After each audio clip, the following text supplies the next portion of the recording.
Hello, I'm Stacy Longwell-Sadowski, and I'd like to talk to you tonight about leave no trace principles, particularly principle number 1, which is plan ahead and prepare. Just to give you a little regional context, I am located in Michigan, where we have deep forests, beautiful beaches, lots of lakes and rivers with sandy and muddy bottoms. And we also have deer, raccoons, and bear in some areas. So a lot of my experience over the years has been in this particular region of the Midwest. Now, when we look at planning, we often rely on our past experiences, but also I want to tell you a little bit about a trip we took to the Buffalo River down in Arkansas, which could have been better planned and prepared for. Now, the Buffalo River is a national scenic river. It's a natural river, so that also means there are no dams on the river. And when it rains hard, the river floods. And when it doesn't rain, the river gets pretty dry and rockier. So anyway, when we talk about this foundational principle, it is what the other 6 principles are really based on. Because in order to be successful with all the leave no trace principles, you got to think ahead, you got to plan ahead, and you have to be prepared for a variety of circumstances. So, have you ever been on a trip that went wrong? Can I see a show of hands? Okay, that's what I thought. So we've got a few people who know what happens when things go awry. And part of camping is very much that. It's very, very much about learning, about continuously improving with what you're doing. And so you need to just learn as you go. But you're going to have a lot more fun right out of the gate if you plan well. Things are always going to go wrong. There's always going to be something unexpected, but you want to be prepared for as many things as you can. So this can be, so today we're going to talk about the who, what, where, when, why, and how of planning ahead. And we will end with how, and we'll talk about some good ways to do it. So first of all, I'm going to go a little out of order and start with why. So why is this a leave no trace principle? Well, it's because there's a spectrum of consequences for not being prepared. Whether you're walking in your neighborhood and you've forgotten to bring a dog bag for dog poo, or whether you're on a longer trip and your navigation errors cause you to get lost, you might end up, or delayed, you might end up camping somewhere unexpected, not camping on the right surfaces, or making a fire in a way that is not optimal, which can cause a lot of hazards. So, and even in the most extreme form, safety mistakes can cause accidents and harm to people. And so if you have, in the most extreme form, you've got an accident where you've got helicopters that have to come in to evacuate someone, they can damage the landscape as well. And of course, fires that aren't managed well can cause forest fires. So planning makes a big difference in your impact on the public lands. And even if you're not the main trip planner, don't think you're off the hook. If you're not the main trip planner, you need to learn as much as you can about the plan that's been created. How many days is it? What kind of equipment do you need? And how far are we going to go every day to make sure that you understand and that you have maps, you're not just following along with a group. Now, this was my mistake on our trip to the Buffalo River, is that while I did learn a little bit about our trip and a little bit about the planning, I'd been with this group before. And so I just really trusted that they had it all figured out, which is fine. I mean, they didn't do a poor job planning. I did a poor job preparing. And that included my boat choice. The river down there is very rocky. And the boat I took was a lightweight composite material that ended up getting damaged on the trip and ended up causing us to leave the trip early halfway through. So when we talk about who's going to be on the trip, when we're planning a trip, we want to think about how many people are going, What is the fitness level of the group? How far can people really go in a day? Do you have children with you? Do you have dogs with you? And what's the terrain like? One good thing to do is to take hiking poles. Now you see a lot of gear out there, but you don't need to spend a lot of money on gear.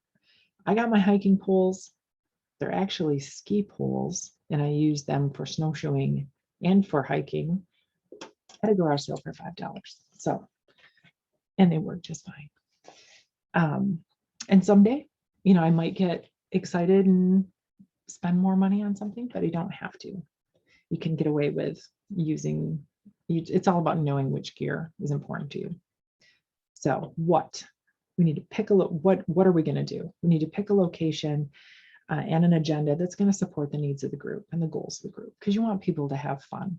And if they're, on a long hike and they're not good hikers, they're not going to have as much fun as if you have a more relaxed agenda. So it really depends on your group. Pick a location that can accommodate your group size. And when you think about where you're going to go, you need to look at places that can accommodate your group size. And you can research all about them online. There's a lot of resources online for public lands and parks that you can go right to them and make sure that you understand, the camping permittings and regulations, whether or not you can have pets, whether or not there's bathrooms there, whether or not there's campsites, or is it backcountry camping? What's the parking like near the trailheads? Will you be car camping? Will you be hauling everything in, backpacking? And you can also do a lot of research through books. I enjoy really researching some of my favorite areas, including in the Sleeping Bear Dunes, the North Manitou Islands. And so I have got books, and these are just the ones I take with me on a backcountry backpacking trip. And this year, I'm going to try to find some of these electronically so I can just take them on my phone. But these are excellent historical resources that I really, really enjoy taking with me and being able to pull out on a trip. Now, so that gets to our principle of hike your own hike. You have to know what your personal goals are, what's fun for you, and be ready to think about whether or not you can do that, whether or not you can take a pile of books, for example, whether or not that's a smart thing to do. And when I take my books, that pretty much means I can't complain about how much my backpack weighs because I did it to myself. So when you think about where you're going, think about the weather. What's the climate like? What time of year are you there? And what can you expect? Having like a lightweight, inexpensive rain poncho with you is a great way to always have that ready just in case it rains. But really looking ahead to say, what's the weather usually like this time of year at a location? And what's your weather like when the day comes? Like as you're planning your trip and you get to like the 10-day forecast, and you can really narrow it down. Will you be able to use a cell phone there? And, and there's a variety of thoughts on cell phone use. Do you want to have a cell phone for only emergencies? Do you want to use an alternative like InReach or a Spot in order to just use it in the most dire circumstances? Or do you want to use it for other things on your trip like navigation? But you want to know whether or not you've got cell service there. And restrooms or food service, you want to know, is there going to be opportunities to buy food, or is everything have to be packed in? Now, when you're going to go, what time of year? Can you go off season or during the week to reduce stress on the resources and maybe have less people there? Right now, my schedule is very flexible, so we usually try to take all our trips during the week, and it's a lot nicer. And there's less people on the trails if there's people spreading their trips out that can. So how can we do this? How can we accomplish this planning? first thing is to talk to people, whether you talk to park rangers or outfitters in the area you're going to, or whether you talk to other campers. There's a lot of resources. So as soon as you start thinking of a location and a trip you want to do, and this is a wonderful thing to do in the off season when you're unable to travel, or you're thinking ahead to your big vacation, reach out to people, find out who's been there, learn about what they know. Park rangers are, of course, an excellent resource for knowing about the rules and regulations. Outfitters are good to guide you on just where good places are to go, how busy places get. You can talk to other park users, look for trip reports online for different areas.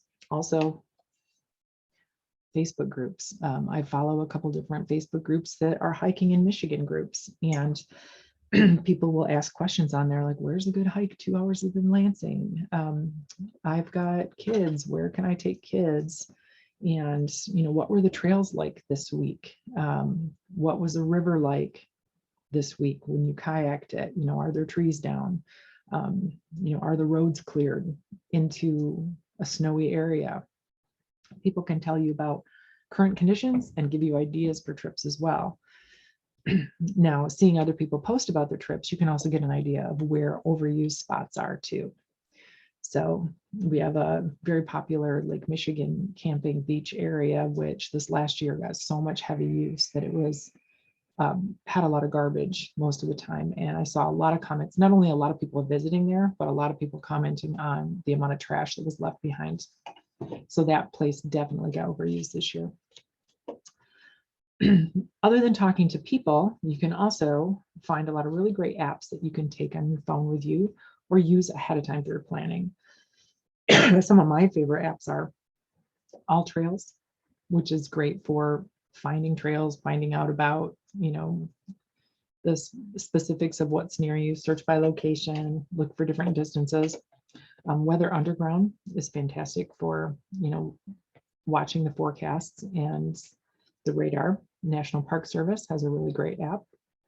They just launched this year with all the parks in it, and your specific state or national park may have an app too. Our Sleeping Bear Dunes has an app now.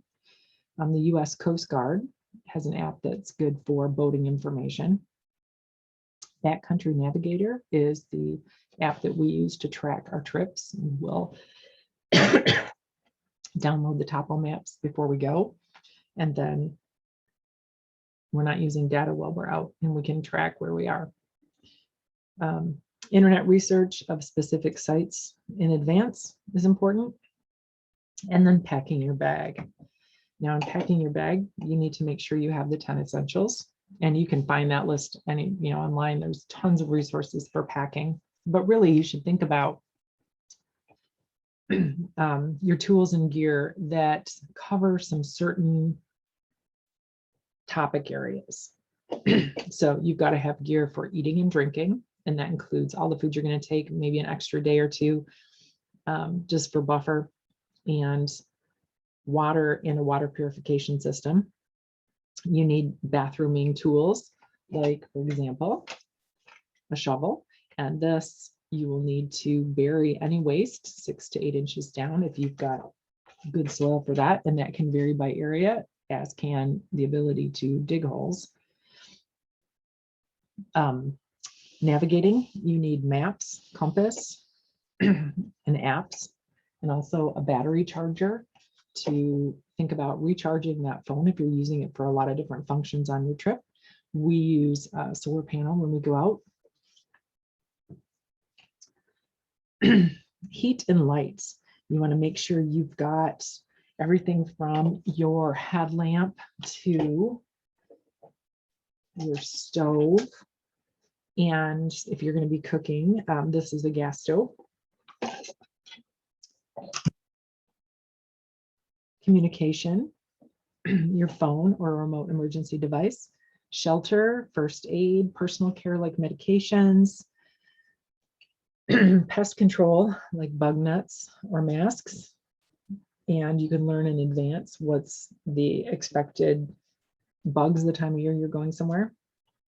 COVID gear, to have your mask and your hand sanitizer available in case you pop out somewhere or you end up in a crowded area. You want to be able to do that. And cash. I always take cash because you never know where you're going to pop out in a place where you might have an opportunity to eat a meal out where you didn't expect to. Or if you need to, if you're on a river trip and you need to, you get into trouble and you need to pay a shuttle to take you somewhere. And I always like to have, I'm a writer, I always like to have a notebook so that I can, and some pens, and so that I can keep notes about the trip, keep a trip log, make observations, and always have a gear fix list or a gear wish list. Write down ideas for what you might like to do next time, what you might like to look into, if how you felt about your food. Did we pack enough food? Should I have had other things? Are there things I want to try? Or if you saw one of your friends with you or someone else out on the trail had some really interesting gear you want to learn more about, or something as simple as, oh, I need to remember that I have a broken strap on my backpack that I need to fix before it breaks all the way. Things like that, so that when you get home, you can remember to look back and improve for next time you're out. And being in a philosophy of continuous improvement includes always thinking about a better way to plan and prepare, and learning about leave no trace principles and how to be best stewards of the wilderness is an excellent way to be prepared and to be on that continuous learning journey. Thank you very much.